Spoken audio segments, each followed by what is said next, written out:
Čili doma jsem měla první díl Gangster Vegas.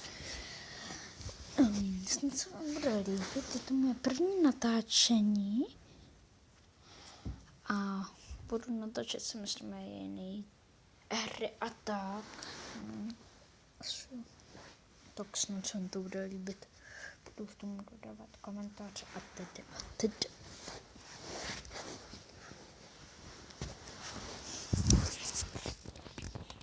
Jenom pro informaci, jsem to načítá hodně dlouho. Jako proč? Nevím, že to zabavit jedině jako. Jenom v tom Gangster jsem docela středně. Už, ale nemám tolik dia. Nevím, jak se vydělávají, nevím ty mise, ale už mám jako pistole, jsem to pochopil. Tak si tam lítám letadílkem. Já už vím jako místo, kde se ty prachy vydělají. Pokud to nevíte, tak vám můžu poradit.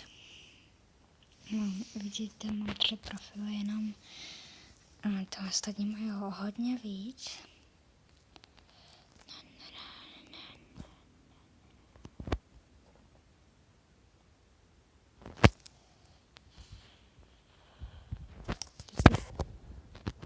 Tak to už je moc.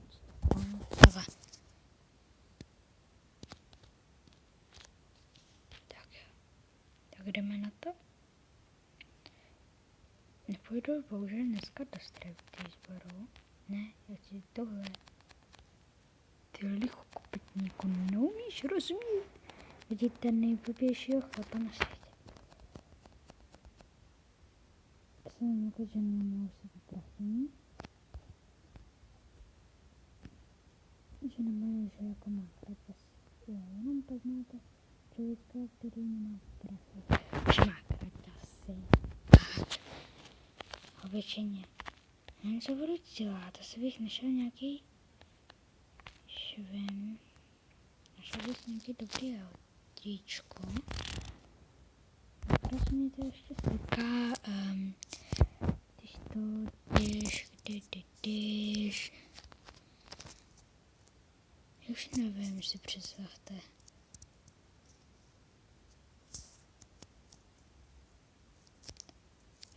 Ambulance. Když svítá, se blíží. Někdy letěla ty letadla. Tak to jsem nevěděl, že se mi to ještě teď bude sypat. Teď jdu na letiště a to, kde se v Minecraftu dalo by se říct spawnete. Ne. Trvá, dejme tomu asi 5 minut jenom. Je to jako docela jednoduchá cesta, už tam mám nějaké zkratky. A já radši nejezdím jako těma tryskáčema.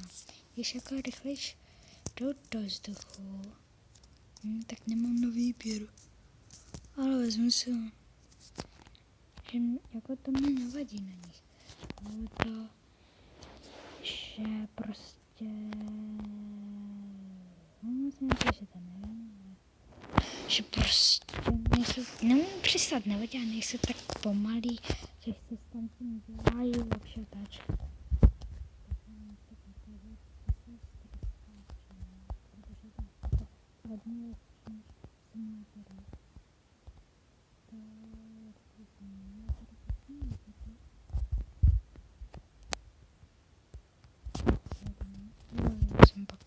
Teď se omlouvám. Mám nějaký program, jmenuje se to Mobizen, ale nenašel jsem tam, jak to stop. Omlouvám se tady zase. Dáte si nastavení prostě, pokud jako to chci sound.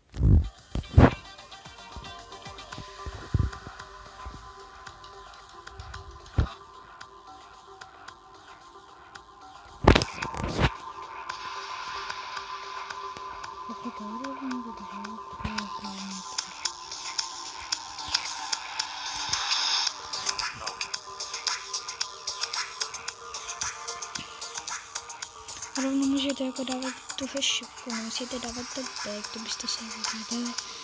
To je tak, to je nějaký back.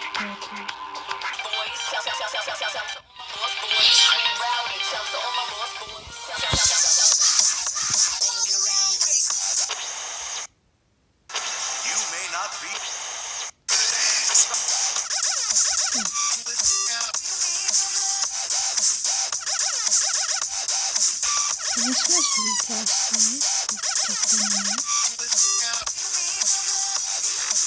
jako jinak já hraju silně, ale tady je hodně, takže jako s tím letadlem někdy, protože přestáty mělo by se to jako nepovedení. Říkám, že jsem nejlepší, ale myslím si, že mi to dá. Možná to je někdy natočený video asi nemělo teda.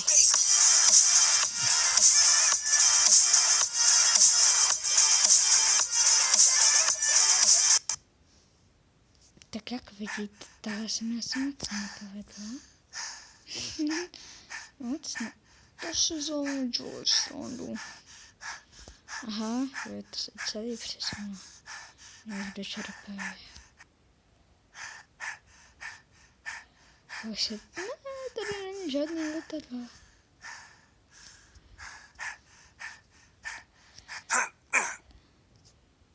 To mě štve. I've been telling the pony car community out there that the best way to deal with a botched paint job is to use oven cleaner in a plastic baggie. And that is the best way to deal with that. I'm not done. Can I finish? Can I finish? Go ahead, Arnie. The best way to strip a botched paint job, like if you got some orange peeling happening or something, is with brake fluid. Everybody knows that. Just pour it all over the thing. Douse it on. Respectfully, Arnie, I disagree. There's a better... Of course you disagree. You also sing the praises of acrylic and external mix airbrush nozzles, don't ya? And how many model cars have you taken to Nationals, Jones? How many? Okay. Thank you for calling, Arnie. Again. This is Barry Jones, and you're listening to 101.4 Classic Vibes. Ještě tohle. Spadnete na záda. All right. K-Rock 104.2. Ronnie Q here on KWA 104.2. Let's go on a ride with Laserhawk's single Red Line. Ready, set, jam.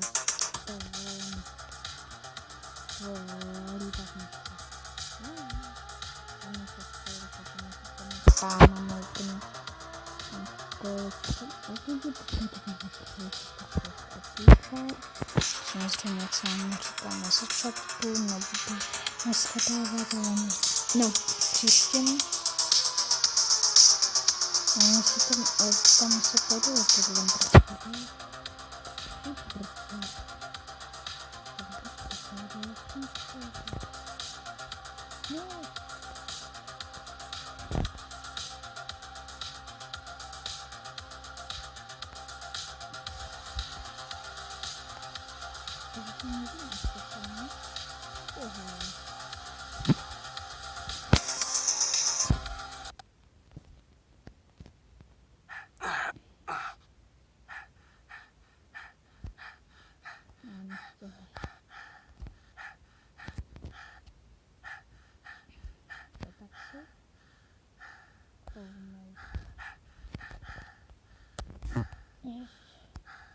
Jdu prodat.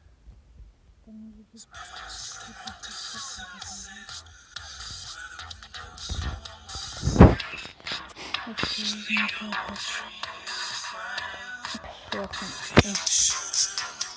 tude se.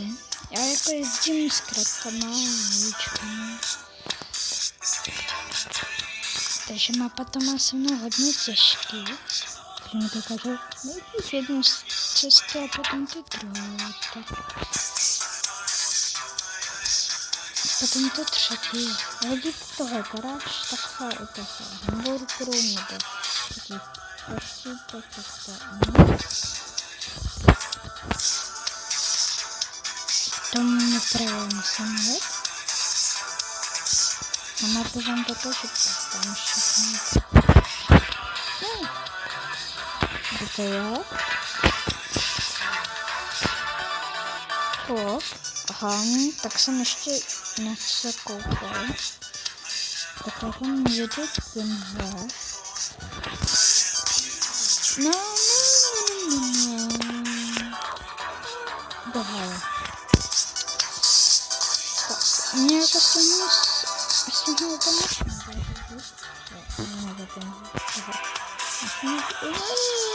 už nemáme.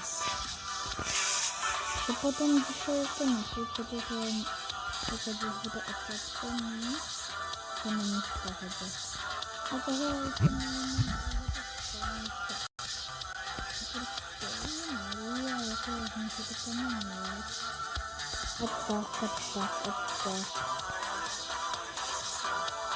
No, to jako se to přetáhne, to tady hodně takové.